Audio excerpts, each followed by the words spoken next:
আসসালামু আলাইকুম।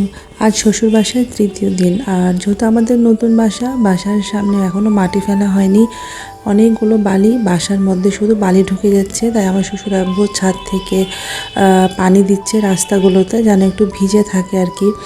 আর আজকে রান্না হবে বিরিয়ানি, আর আম্মু বিরিয়ানি রান্না করছে, আর আমার শাশুড়ি আম্মু অন্যান্য কাজগুলো করছে আর কি।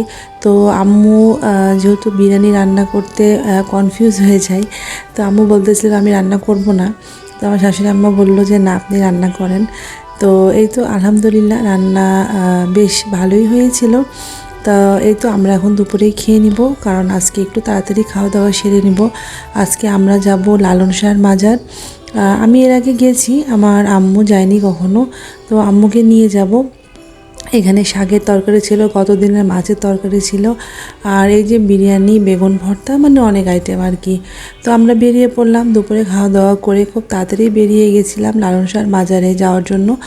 আর যেহেতু এই তো হাতির সম্মুখী হয়ে গেছিলাম, হাতি মানে আমাদের অটোর সামনে দাঁড়িয়ে গেছিলো। তো আবার যখন টাকা দিল তখন ও চলে গেল। তো আমরা পৌঁছে গেলাম। তো আমাকে এখানে ঢুকতে একটু কেমনই লাগে, মানে অনেক মানুষই যাওয়া আসা করে, কিন্তু এখানে যেহেতু ওপেনভাবে এরকম মানে হচ্ছে কবর আছে, যেখানে মেয়েদের এত যাওয়া আসা করাটা ঠিক না। তো আমি চেষ্টা করি একটু দূরে দূরে থাকার, কারণ আমার কাছে এই জিনিসটা একটু অস্বস্তি মানে ফিল করি আমি আর কি। তবে একদিন আমি আর আমার হাজব্যান্ড ভিতরে ঢুকে লালন শাহ সম্পর্কে অনেক ডিটেলস জেনেছিলাম। আর এখানে সবসময় গান বাজনার আসর তো লেগেই থাকে।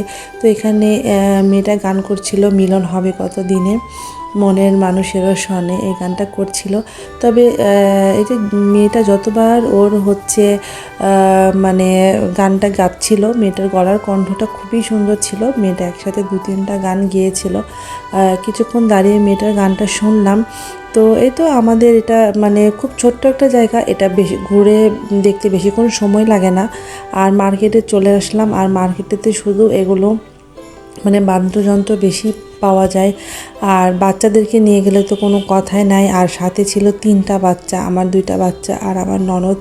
মানে আমরা তো মানে 3টা বাচ্চাকে এতগুলো মানুষ মিলেও সামলাতে পারছিলাম না। ওরা দোকানে ঢুকে যে তাণ্ডব শুরু করেছিল, মানে আমরা যে কিছু কিনবো, কিছু নিব, মানে সেই পরিস্থিতি ছিল না। মানে আমরা মনে হচ্ছে কখন এখান থেকে যাব, এরকম একটা অবস্থা হয়ে গিয়েছিল।